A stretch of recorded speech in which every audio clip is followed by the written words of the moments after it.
All right, episode 12 of Winded City Countdown. This is our list for this week, and only fitting that we do something around March Madness because the tournament starts this week. Ben Russo, Matt Urick joining me. It is one of the most wonderful times of the year, March Madness, gentlemen, and we're going to talk about our 10 favorite memorable games from the tournament. I know I got hooked on this tournament in high school. Ben and I, not necessarily a tournament game. We have been to the tournament before. Ben and I have. But we did have that one year where we went to the one year that we got hooked, that was the NCAA, Creighton, Florida. Yeah. How do we not have Creighton, Florida on this list? How did we miss that? It was a good game, but it's... Wait, what year would that have been? 2002. Yeah. The Corver year. Was it Corver? Yeah, it was Corver. Okay. Yeah, we were juniors. It went to double overtime. Yeah, and there was a buzzer beater like three-pointers. Yeah. And there was a buzzer beater at the end of every period. End of regulation, end of overtime. Yeah, and Creighton came out on top, and we're gonna just jump right into it here, but I think one of the cool things about the opening weekend of the tournament specifically is when that underdog in one of those early games gets a little momentum going, when it's kind of feeling itchy for the higher seed, the crowd definitely gets behind the lower seed. Ben, you agree, right? I mean, that game, absolutely. Great. Yeah, and that same tournament was kind of the rise of Southern Illinois. That's when they made their first Sweet 16 run. They beat, I believe they were the 11th seed, and they beat 6th-seeded Texas Tech by Bobby Knight. I remember that. Georgia in round 2. Yep. The one thing I will say about this list is that there is, I think there's only one first-round game, because I think what we were looking for was a combination of those great finishes and the actual good game. I mean, a more meaningful game. I mean, yeah, obviously that Creighton, Florida game, great game, but it was a first-round game that ultimately meant nothing as far as the tournament goes. So, I think being there, you saw that, it was it was at Chicago, in Chicago at the United Center. The crowd was completely behind Creighton, minus the Florida section, and then the same thing with Southern Illinois. I mean, it was close to a home game for them, but still, they were. Everybody was getting behind the lower seed. So back in the day when the committee didn't really pay attention to where they sent teams, and then all of a sudden they went, we really shouldn't send an 11 seed 300 miles from home and the 6 seed 2,000 miles from home. Right. I mean, the lower seeds were the clear home favorites because they were so much closer to home. Even Creighton, Florida. I mean, Creighton was a lot closer than Florida, so it's not. That was a good day. We had 4 games there. We had the Southern game, the Creighton, Florida game. Illinois played that day, I believe. Was it San Diego State? San Diego State, and then there was one last game to cap it off. It was Georgia and somebody else. The Georgia versus some junk, and we left early. Yeah, we said we watched a lot of basketball that day and ate a lot of freaking food. Yeah. We were in the box, man. Shout out to M. Holland. Shout out to Scott's dad getting us in. 14 years later. M. Holland, man. M. Holland Plastics. If you need some plastic stuff. And some NCAA tournament. Give them a call. It was awesome. Great time. Really enjoyed it. So, all right. So, like Ben said, Matt, do you have any, before I get to the list, any special moments that stand out for you, Matt? There is one, and it's a game that's on our list, so I'll touch more on that then. So, I believe that's called a tease in the industry. There, it is. Yeah. People are gonna stick around to hear that one. Sure they will. Maybe. All right. So, Ben touched on it earlier. We're looking for those memorable games. One of these on the list is really the iconic moment more than the game itself. Not that the game wasn't good, but the moment was just so unbelievable that it makes the list. A couple of honorable mentions. Michigan, Kansas from 2013. That was unreal. Michigan hits that long three Trey to Burke, I believe it was. Trey Yep. Burke. 2010, Northern Iowa versus Kansas again. I believe the threes in that game were falling from a young man named Ali Farouk-Manesh. Yeah, that game was just crazy because I rewatched part of that today. That was on my list because Farouk Manesh, team was up 2, I think, with like 30 seconds left. He gets the ball down in the corner, wide open by himself, and like should have just let like time run out. And the dude just nailed a 3. I mean, it was awesome. That game was cool just because Kansas was such a heavy favorite, and it's Northern Iowa and stuff. Yeah. So that was a good one. That was a 1-9 game, if I'm not mistaken. Yep. Xavier, Kansas State. That was a Sweet 16 matchup, and I remember watching that one from a blackjack table in Vegas, and I was doing all right at that table, and I was like, I gotta go watch this game because it was bananas. Really, really awesome game. And then 07, also in Vegas for Xavier, Ohio State. And I watched Ohio State come back. They were down like 9 with not a lot of time left, and they came back. So some good honorable mentions on the list, but they're not on the list. So let's get to the actual list. And number 10, Duke, Maryland from 01. Duke rallies from 22 down. I completely forgot that this game existed. Ben, I'll toss it to you. You got some comments on this one? Yeah, this was I'm a Duke guy. I like the villain. So this game was unbelievable. They came back from 22 down. Now the 22-point deficit was a first half deficit. So I don't want to make it sound like they came back with like no time left, but what they did do is they came back from 10 down with less than a minute to go. Maryland was up 10 with, I believe, Jason Williams hit the shot with like 54 seconds left to cut it to 90-82. Battier pressures the inbound, steals it, gets it back to J. Will. He hits a 3. So within like 6 seconds, they cut it to 5. I believe it ended up going to overtime, and Duke won. I mean, it was just, it's an all-time game. This was they had no more timeouts with less than a minute left. So it's called the miracle minute because the announcer said Duke can no longer stop the clock. They need a miracle, and that's exactly what they did. Again, just an all-timer. And I believe this was the year just before I think Maryland won the championship the next year.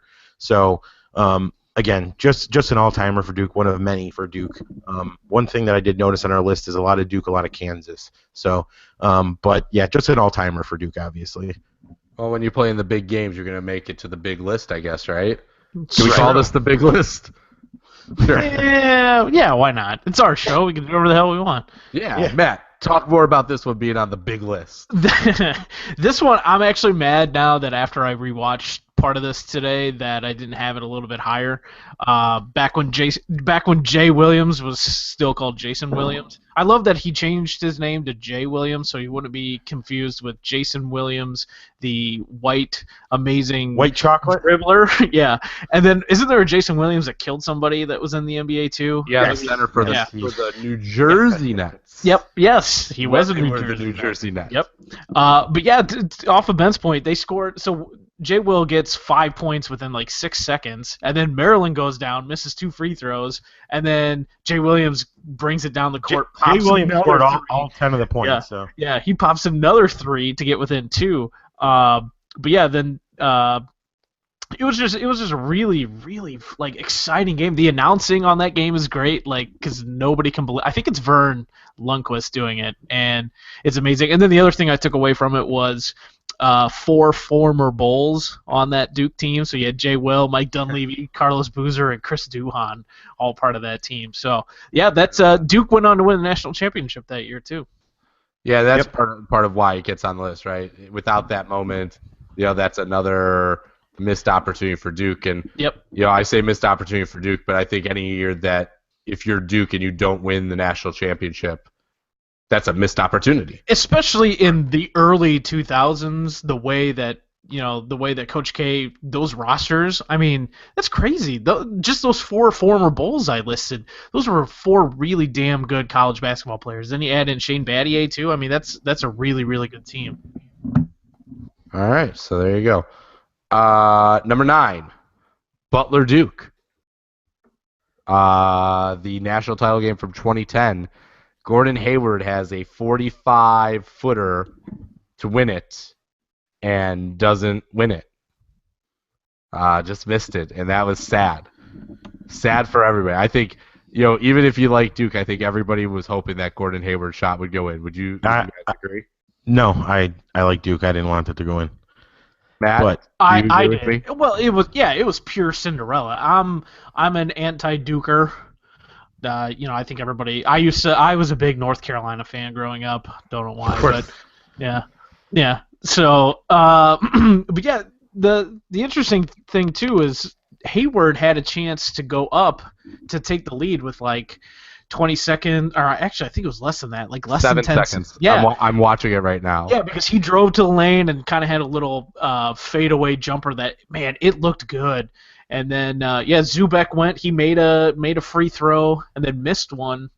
I think the second one he missed on purpose. And then the fact that Hayward almost banked that shot in. I mean, that was pretty crazy. Did you guys ever watch the Sports Science?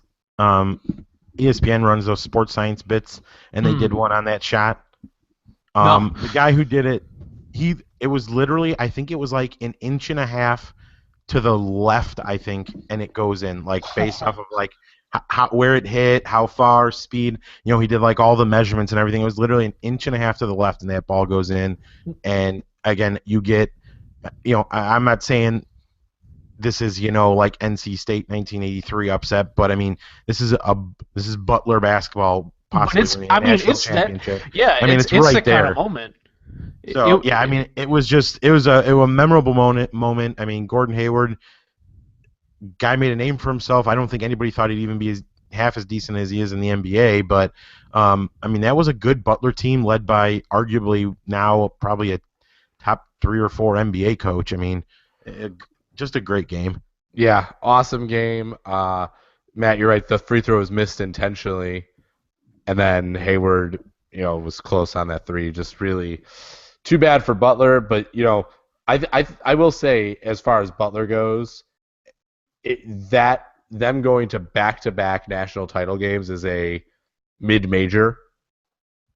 They go to the national championship next year, or was it just the Final Four? They lost to UConn. Yeah, they lost to UConn. Okay, so it was back-to-back. Okay. I mean, that, and teams aren't, going back-to-back at all, to the title game, and they did it as a mid-major, so I think that's just... And that was after losing Hayward, too. Yep. They still had, I think they still had Shelvin Mack. Shelvin Mack, yeah. But really tremendous, and, Brad Stevens maximized... what he had on that roster. So really some awesome stuff there. So very good. Number 8, Syracuse, Kansas from 03. Hakeem Warwick gets the block with 0.7 seconds left to go. What a moment. The Cuse, the Orange, who shouldn't be in the tournament this year, but they are. Yeah. Matt, you want to talk about this one, or Ben, you want to take this one? I mean, I'll take it. That was, that's Carmelo having to go to school for a year, right? Was the rule? The rule was in place then, right? I don't think he had to go. No, he came out the same year as LeBron, so yeah, so he didn't have to. I think he just promised his mom or something like that he would go to college for a year. Well, he did what he had to do, won a national championship, and then left. But that was Heinrich was on that Kansas team. I loved Kirk Heinrich, of course I did.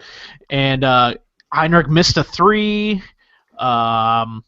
Work, I think, got the rebound and then got fouled. He went to the free throw line, got fouled, and then came back down. And then Work blocked. I can't think. I didn't know the guy's first name. Last name was Lee. But Work literally comes out of nowhere to block that shot. Yeah, he came like 10 feet. Yeah, and that dude had so much reach. It was crazy. And that was, I think, Jerry McNamara's first of 7 years at Syracuse. or 9, 10, whatever it was. He was there forever. He just morphed into Eric. Can you believe it? McNamara just morphed into Eric Devendorf, and they're the same guy. But no, yeah, that block just sticks out in my mind. Like when we were making this list, that was one of the first things I remembered was the block. And to be truthful, it was a sort of a back and forth game. I don't remember it necessarily being like the greatest game. It could have been. I mean, this is 13 years ago, but I remember the block, and it was like with no time left. Like when Heinrich made that pass, that guy had all the time in the world to take that shot. How Hakeem Warwick blocked it to this day, I still don't know. Yeah, he did, and Syracuse won a national championship, and then, they haven't done jack since. So good for Syracuse. You do you. Jim Boeheim. Hey, he's an all-time coach, right? He's an all-time Yeah, something. Sure. Yeah. I'm sorry. Everybody wants to get on the Jim Boeheim train. He won the national championship because he got Carmelo Anthony. Congratulations. And Jerry McNamara. And Jerry McNamara. And Hakeem Warwick. Hack'em Warwick. So, all right. Moving on. Number 7. I remember this game, and I remember watching this going, how is this happening? How on earth is this happening? And then it happened. And Indiana beats Duke, 17 down. Jay Will misses some free throws, and that's going to be a common theme throughout this list. A lot of this kind of stuff happened. It's like we have, the three of us, we have a bit of a running thing that we do. Other people do it on Twitter as well, but when we're watching a college football game on Saturdays, it's down to the wire. We all text college special teams. Hashtag college specialty. Hashtag college specialty. And I think we could probably create one for the NCAA too, which is hashtag college free throw shooting, because it gets abysmal sometimes. And here was a case where Duke can't hit their free throws. Indiana capitalizes. Indiana wins that game. They go on to the national championship. And they lose to, who did they lose to that year? Maryland, right? That was the Maryland year? Yeah, I believe so. Yeah, 2002 is Maryland. So again, you got a lot of future Bulls on that same court group. there. Yeah, same group. And unfortunately, and they were monster favorites, if I'm not mistaken. I think so. Yeah, I mean they were the number one. Yeah, they were the number one overall seed, the top seed. And yeah, Indiana didn't get a lead until with just under a minute remaining on the clock. So, and then the fact that who was Indiana's coach? Is that Mike Davis? Yes. My favorite thing is him losing his mind when they fouled Jay Williams, and the fact that, I mean, look at it. Williams was expected to be a, I don't know if you'd say superstar in the NBA, but a tier below that, and that's the one guy you don't want on the line, and he missed a free throw. I mean, I would have bet big money at the time that Jay Williams would have been able to make that free throw. It was his only free throw attempt too. He missed. Was it? Wow, that's 0 for 1. Quick side note, not related to this, but related to an earlier conversation. Georgia played Murray State in Chicago that year. That was the team we were missing, Murray State. Because I'm looking at the bracket, and that was the year Duke lost 3 games all year, and they had beaten Notre Dame in the round of 32 and then lose to Indiana. So just could not sweep the state of Indiana, unfortunately. And Jared Jeffries had himself a game at Indiana. Yeah, sure did. That was one guy I really thought would make it in the NBA, and boy was I wrong. Yeah, that was not good. I think we all have some. And the great Tom Coverdale. I believe that was the redhead, right? Yeah. Wait, who?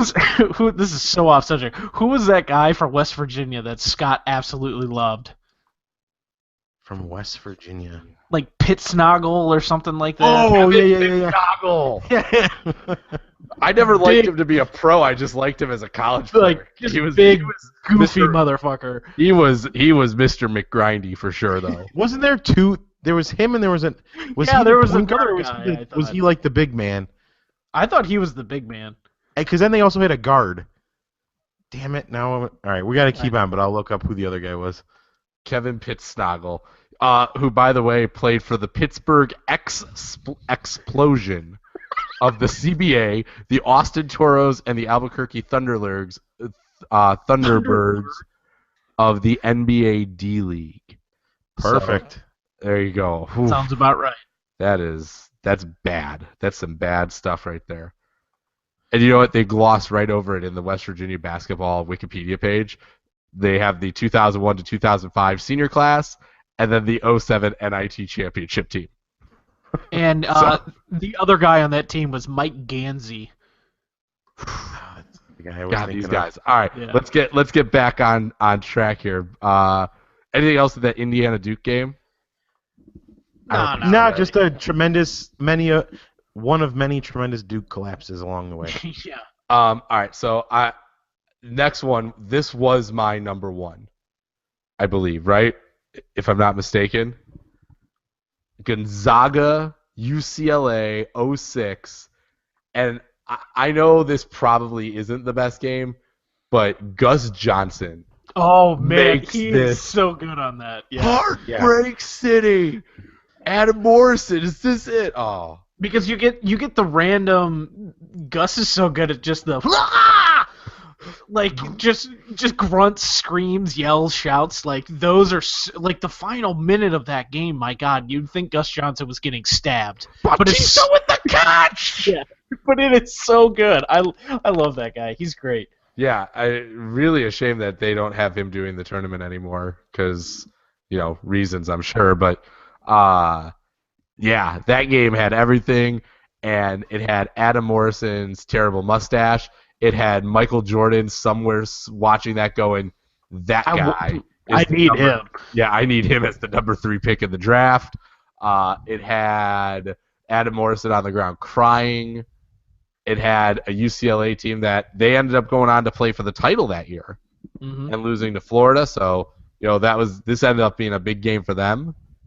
Lots to love with that game. And ultimately, just watching that, the one moment that just kills me is Morrison throws that ball to Batista, and Batista gets doubled and just loses the ball. And they looked like a team that was absolutely frazzled. Yeah. Oh Just yeah. completely, they were. Did they not have any timeouts? You know what? That I don't know. I'm not sure. Like that seemed like an ultimate moment to take a timeout. Yeah. Just to take a step back and be like, okay, guys, we still got this. Get the ball to Adam. Let him foul him. We'll be okay. Just, oh god, ultimate collapse. Again, just an ultimate really an collapse. all-timer.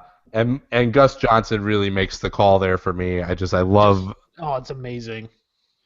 And he had called, if you go and look in the archives, he had called a lot of Adam Morrison games for some reason. That seems very odd. Yeah, like if you watch Adam Morrison highlights, that guy is on all of them. It's odd, but man, Adam Morrison though, I can't wait one of these days. Maybe we'll do it close to the NBA draft. The biggest top 5 pick NBA bust of all time, because Adam Morrison is right up there with Michael Olowokandi. And Oh man. There's probably a lot in there Yeah. to be truthful. I will tell you though, the NCAA tournament is just famous for making guys that were borderline second round picks. All of a sudden they're like up in the lottery, and Olowokandi played for Pacific, and that's the last time anybody from Pacific's ever been drafted first overall in anything. But there's a guy coming up at number 4 on our list that we'll talk about when it comes to this. But first, before we go to number 4, let's hit number 5. George Mason, UConn. George Mason, not the original Cinderella, because the original going deep Cinderella, I feel like you have to say that's Gonzaga. Yeah, I think That they year that sort they- of opened it up. Yeah. They Was that lost, 99? yeah, when they lost to Florida in the Elite Eight. Mhm. Yeah. But George Mason, the first real mid-major to break through. Yeah, man, they made it to the Final Four, so. Yeah, and there are other mid-majors that had broken through, like UNLV in the early 90s got there. But at that time, they were Right, like they were in a mid-major conference, but they were in a mid-major conference where they had Larry Johnson. It's hard to call because then you look at Cincinnati, like they were technically a mid-major, but I mean they had some pretty damn good teams along the way. So mid-major is kind of tough to throw around, but again, you're talking about an 11 seed that beat easily the number one overall seed in the tournament that year. And not only did they beat them, it was just one of the most memorable games that I could remember. You had UConn with 7 seconds left. They got it to 2.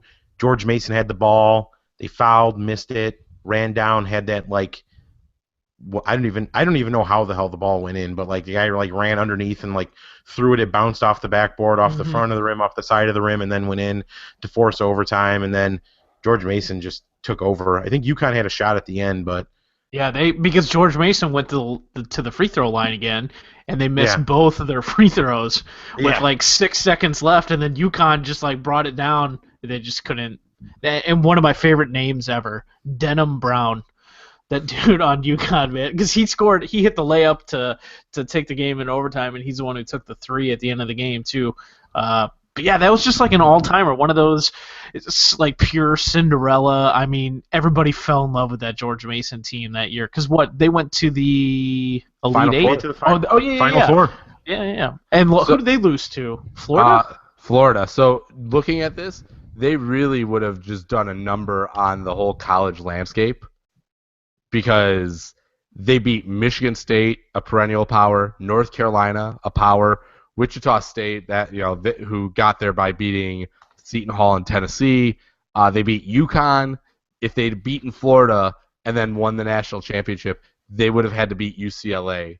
Mm-hmm. I mean, talk about it wouldn't have been a cheap national title by any means for them. And here's something just to tell you. This UConn team, if I'm not mistaken, they had 4, possibly 5 first-round picks, because I don't remember who their backups were. But you had Rudy Gay, Hilton Armstrong, Josh Boone, and Marcus Williams.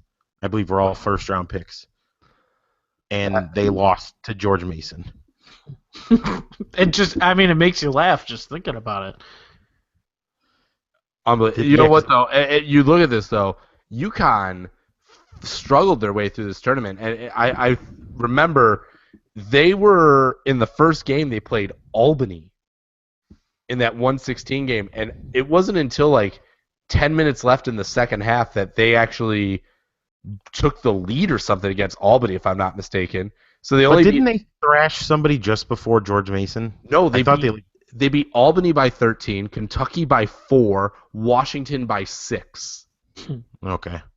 So it wasn't exactly Connecticut going through there and beating everybody up. That is for sure.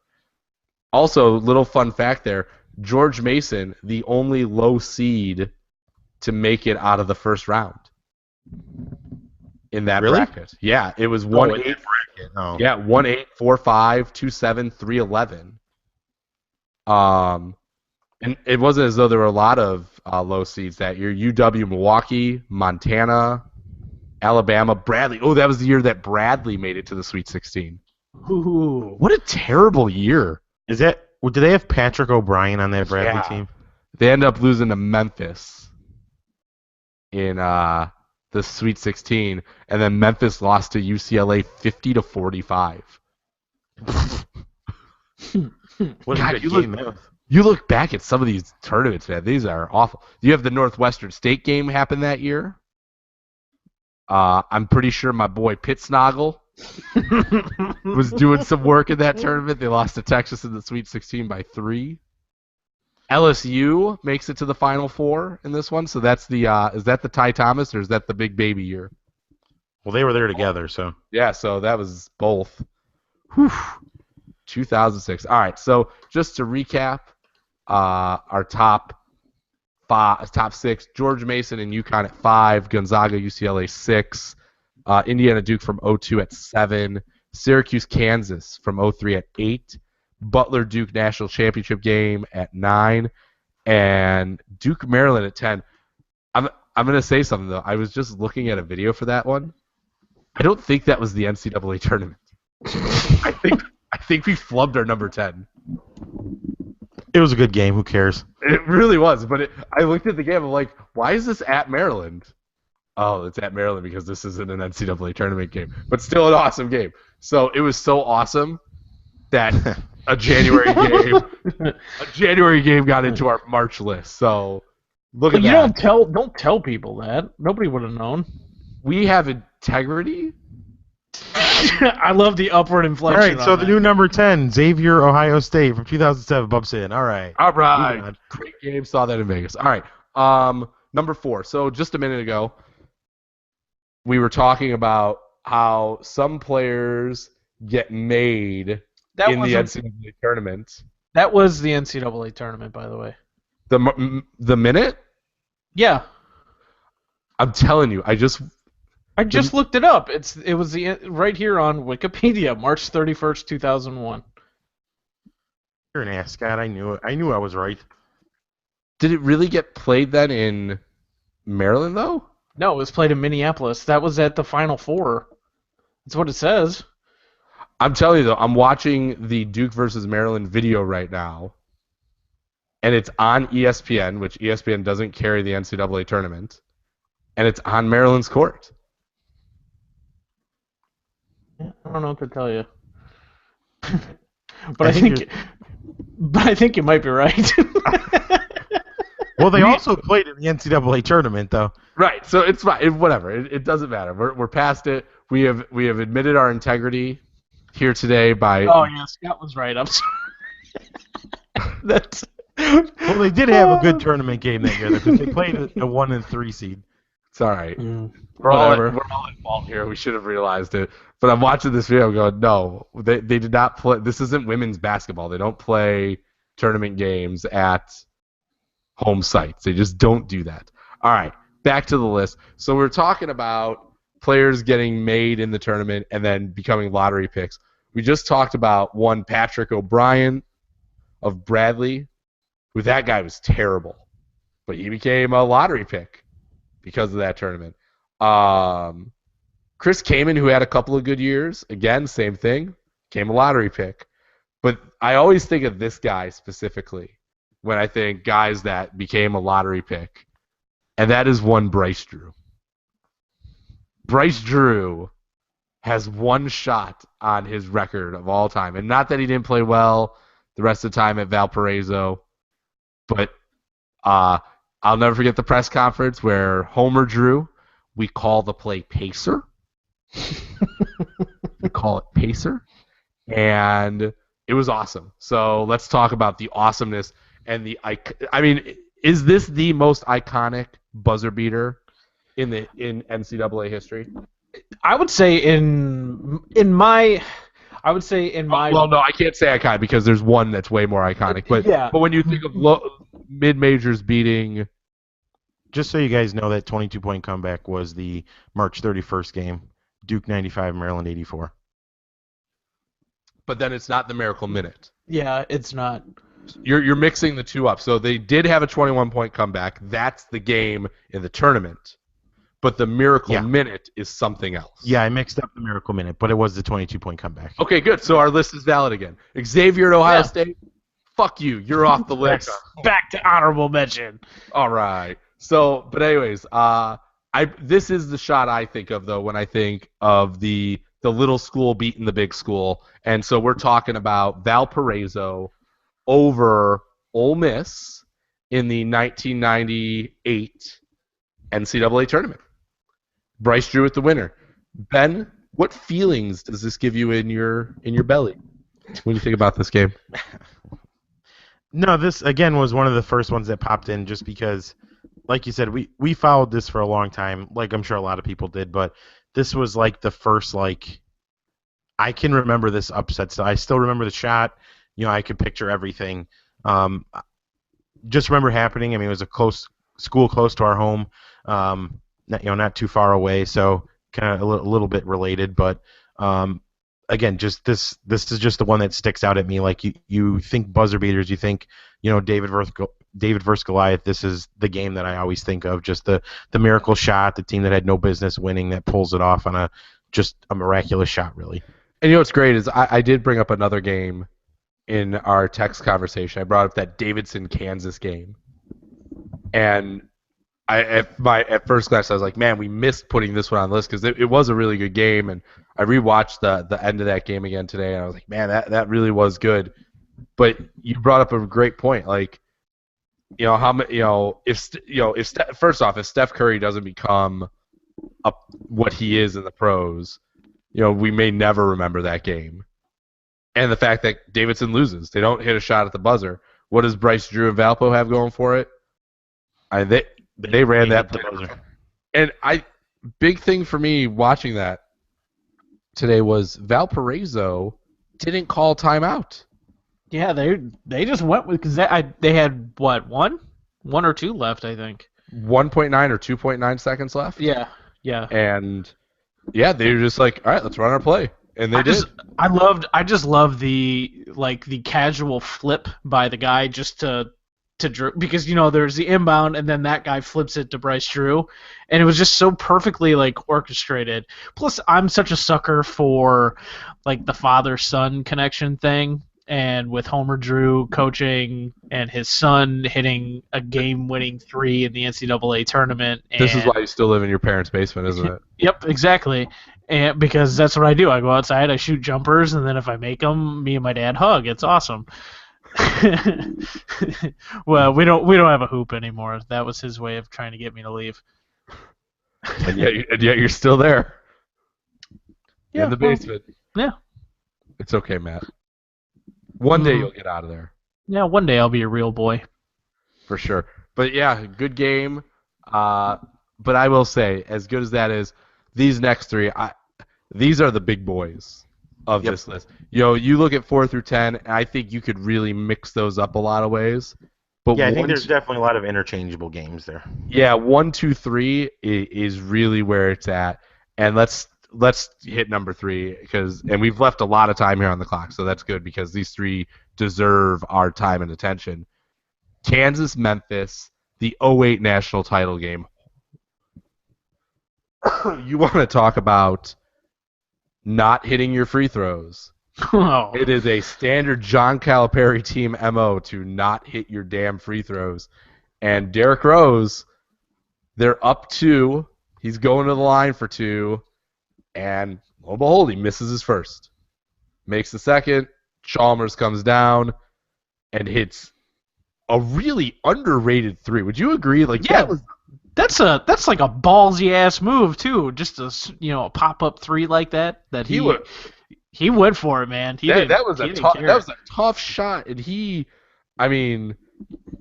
that shot probably doesn't go in most of the time, but man, hell of a shot. It kind of gets lost because it's Mario Chalmers, and I'm convinced nobody likes Mario Chalmers.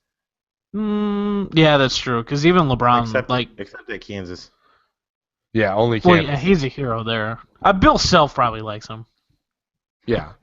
So awesome game, and then it goes to overtime, and Kansas closes it out, and it's just, another. It went from such a really, really good game up to that point, and then that overtime was just sort of a dud because Memphis, during the final, however long, near the end of overtime, went 7 minutes without scoring a field goal, and then finally, Chris Douglas Rogers hit hit a 3, and then they cut the lead to 3, so it looked like it was getting exciting there again, and then Kansas was able to hold on, but it was a cool game too because you had Derrick Rose and everybody knew he was a one and done, and Rose actually didn't play that spectacularly. He played all right. It was just one of those his NBA numbers. Yeah. 7 of 17, 18 points, 8 assists, 6 rebounds. It's he missed a couple open threes too, which that's sort of what he does now too. That's what he does in the NBA. Yeah. That Kansas team is super underrated though, I think. In terms of, they had Darrell Arthur, Mario Chalmers, Brandon Rush, Cole Aldrich, and Sharon Collins coming off the bench. That was a good team. Although, did Cole Aldrich not play that game? I feel like he didn't play that game. Could be wrong. I'm not sure. I don't know, but I'll tell you what, man. Memphis, they ran through that damn tournament. Holy cow! They were a good team. They won by 24 over UT Arlington, 3 over Mississippi State. That was their closest game, not counting the loss, obviously. Beat Michigan State by 18, Texas by 18, UCLA by 15, and then they lose to Kansas in overtime. And they lost 2 games all year by a combined 11 points. That's a tough pill to swallow. Really tough. Yeah, and they were a good team, no doubt. Yeah, They had a bad shooting day. yeah, and I'll tell you what, you know who I liked in college, and I was like, man, I wonder if that guy will be any good in the pros, and he wasn't. Was Douglas Roberts. Yeah, he was that dude that had like everything you wanted in a guy. You know, he had good length. He seemed to be a decent enough shooter, but man, he was not that good. Is he still in the NBA? I don't think so. He might be. I mean, I'm sure somebody might be paying him to be their 15th man on the bench or something. I don't know. He's in the D League. Oh yeah, who's he playing for? He plays for the Texas Legends. Yes. I mean, going off what you said about Memphis. I mean, it's not like Kansas had that close game against Davidson, and that was really it. I mean, they ran through it just as well. They won by 24. 19? 50, is it 50, 50? I'm not good at math. 15 or 15. Then the close game against Davidson, and then they beat UNC by 18. And then beat Memphis, obviously, in the championship game. So that was clearly like 2 juggernauts making their way, to go 1-on-1. That was all number 1 seeds that made it too. Yeah. That year. Mm-hmm. Always an interesting year, man. NBA D League. That thing's awful. Windy City Bulls. Here we come. Windy City Bulls, baby. They should sponsor our podcast. They had some stuff happen over at the Sears Center this weekend. Tony Kukoc was up there. Is he playing? I would go to a game if he's playing. Yeah, so would I. How about, you know what? I will say, I love that the D League, they got some good names for their teams. Let's do top 10 D leagues for another day. Okay. Can I still just say that I like the Fort Wayne Mad Ants? Noted. All right. Yeah, All right, love awesome. it. Very good. The Mad Ants. Number 2, one that's going to be liked by a lot of people that like the U of I, which might appeal to some people. The U of I, ILL, I. Hey, is that Jim Belushi that just walked into my house? Oh my God, he heard we were talking about the University of Illinois, and he is Mr. U of I, don't you know? I didn't know that. Yeah, but Bill Murray was at that game, by the way. Bill Murray was at that game. I saw that crowd shot. I was like, the fuck's Bill Murray doing there? I jotted that down. That's in my notes. I put Bill Murray in the crowd loving it. Speaking of which, we need to talk about something in the crowd in our number 1. So remind me. I'm sure I'll remember, but Okay. we got to talk about it because it was weird. But yeah, Jim Belushi. If it's got to do with Chicago, or it's got to do with like the U of I, he's there, and I'm surprised he wasn't there for this one. But Illinois, Arizona, man, gave that thing away. Oh, yeah, big time. Holy cow! I mean, you're up 15 with 4 to go. You're up 10 with 90 seconds left, and you lose. That game goes to overtime. I mean, that's awful. That was a home game for Illinois where that crowd was silent. Arizona had them dead to rights. Yep. Didn't matter. Ben, you want to talk about that game a little bit? Yeah, I mean, obviously that was the notorious run for U of I. They lost their regular season finale to Ohio State. Am I remembering that correctly? Mm-hmm. Okay. Ohio State, which was ineligible for Yeah. the tournament that year. So you lost that. They run through the Big Ten tournament. They run through. They go against Arizona. It's a pretty close game until, around like that 10-minute mark in the second half is when Arizona started really pulling away. They built up the 15-point lead, and like you said, just playing bad basketball and Illinois just not missing any shots, it seemed like. And that's where, you had those three guards, Head, D. Brown, and Deron Williams they just were unconscious after that. I mean, just hit everything. Just an ultimate comeback, a game I'll never forget. And, man, again, going up against a really good Arizona team. And, I mean, Arizona, I think, was coming off of a really great game, too. I forget who they played the round before Illinois.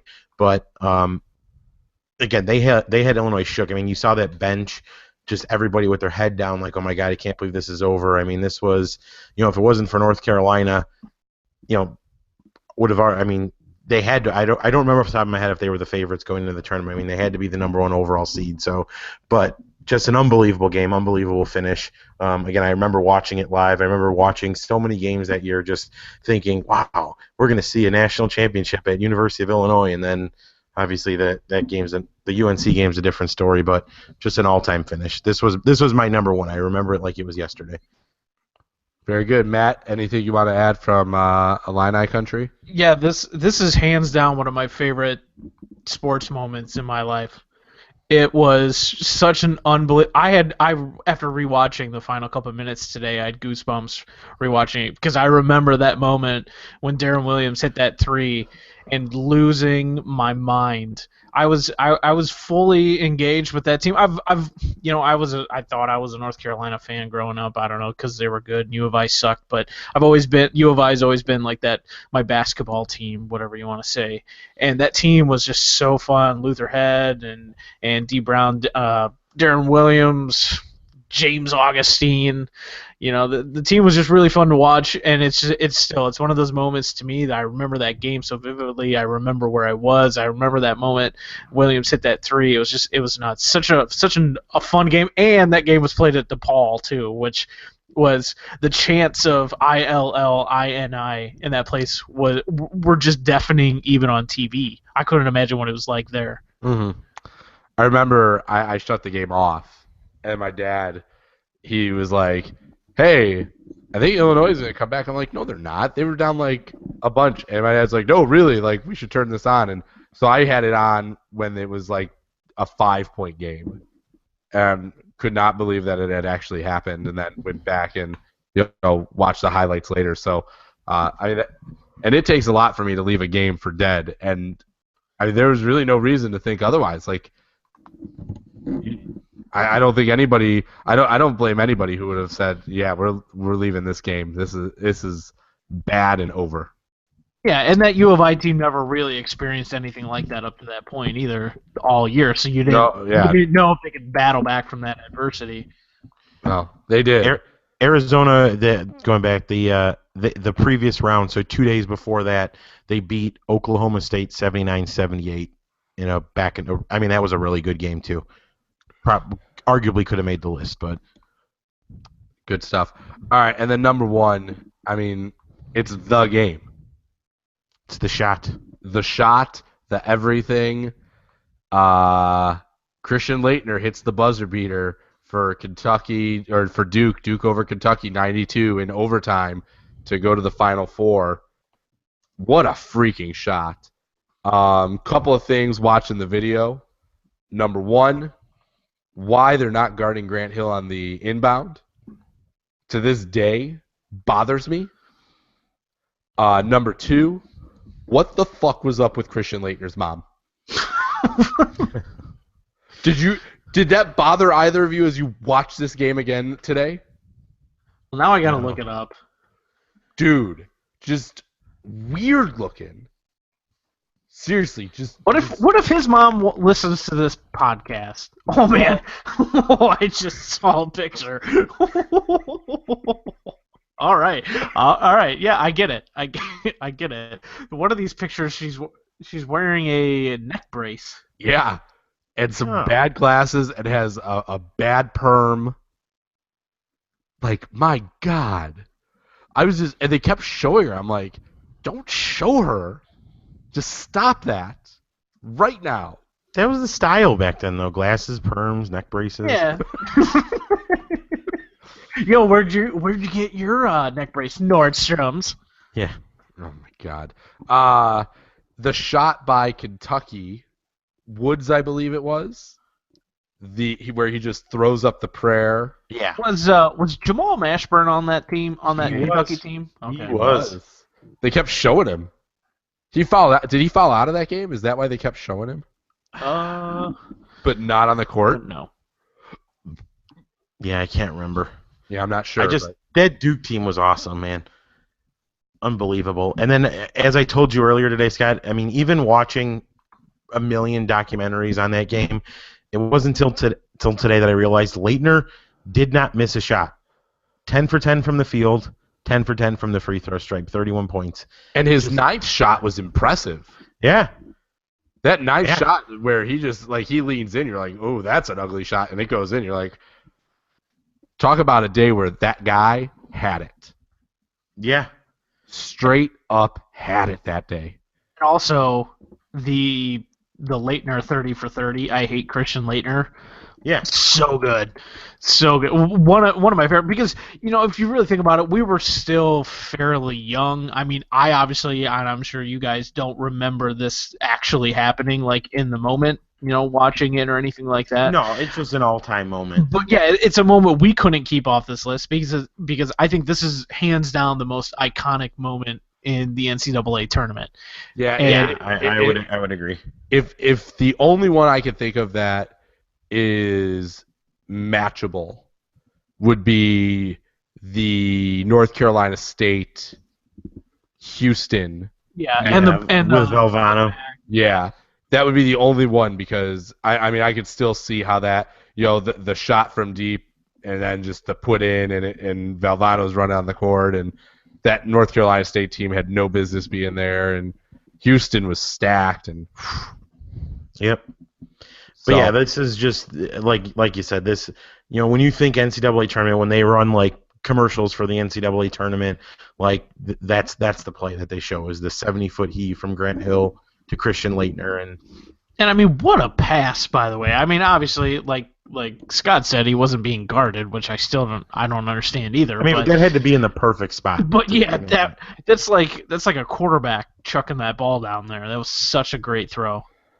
yeah, and I mean, if there's one thing we've learned watching the NFL is it's become a pass-happy league, that I'm going to relate to this play is Aaron Rodgers will take a pocket where there is no pressure at all, and he'll just wait, and he'll get somebody open. It won't matter. He'll take that every day of the week versus being pressured. You know, the quarterbacks, you don't want to pressure them. They're going to pick you apart, and Grant Hill is like, cool, that's my spot. Throws it, and it's perfect. That's the other thing, too, is like, who else were they going to give the ball to? It was going to Leitner, one way or the other. You knew it. And if you weren't going to guard Hill, how do you not have just like basically just two guys draped on Leitner? Yep. It just made no sense. Agreed. It was like the Detroit Lions Hail Mary defense where you just didn't put anybody in front of them. Just let them go up and catch it. Yeah. Terrible. So to recap the top four of this list, 4 was Valparaiso, Mississippi with the Bryce Drew winner. 3, Kansas-Memphis national title game of 2008. Illinois, Arizona, the Illini coming back from 15 down in 2005. And then Duke, Kentucky, 1992, the Leitner buzzer beater. That's the list. A good one. A real good one. And goes with the theme because a moment will be made this weekend, potentially, or next weekend, that'll make us go, yep, that's going on the list. And I think there's some good potential when you consider that the field seems to be wide open this year. Would you gentlemen agree with that? I agree, definitely. 15 teams can win the national title? Is that probably fair? Probably, but I only see 2 with real chances. So UNC and Michigan State? No, Kansas and Michigan State. Okay. Matt? I think Bill Self might be the most underrated college basketball coach. Oh, man, I wish he would have stayed at U of I. U of I's never been the same since. No, I mean, Bruce Weber got there with his guys, and then they can't recruit. Yeah, with Bill Self's guys. Yeah. And then we get John Groch. Gross, whatever the hell his name is. Ugh. Stinks. John Bad, more like it. Am I right? Yeah. John Gross. With his recruiting. But All yeah. right. Oh, No, I was just gonna say the state of U of I basketball is terrible, and apparently, they need to do go hire Hire Thibs. Lovey Smith. No, hire Gotta get Lovey Thibs. Smith. Get Thibs. They got Lovey. Now bring in Thibs. Chicago South. Yep. That's what you're calling for. All right. So, with all that being said, be sure to download us, subscribe on iTunes, rate us on iTunes. We're on Stitcher. You can rate us there. You can download us there. The WordPress, Ben and Matt will have some stuff up this week for sure. Next week, we are only going to have lists. We won't be doing the weekly next week, but you could look for our list to come out on Monday. So you're going to get 3 podcasts in a period of 7 days, which is pretty awesome if you ask me. So be sure to check that. That's going to be our 5 most important Cubs and Sox for this upcoming season. So be sure to check that out. But other than that, for Matt Urich and Ben Russo, I'm Scott Sterrell. Thank you so much for listening. And again, be sure to download and subscribe on iTunes. Thanks.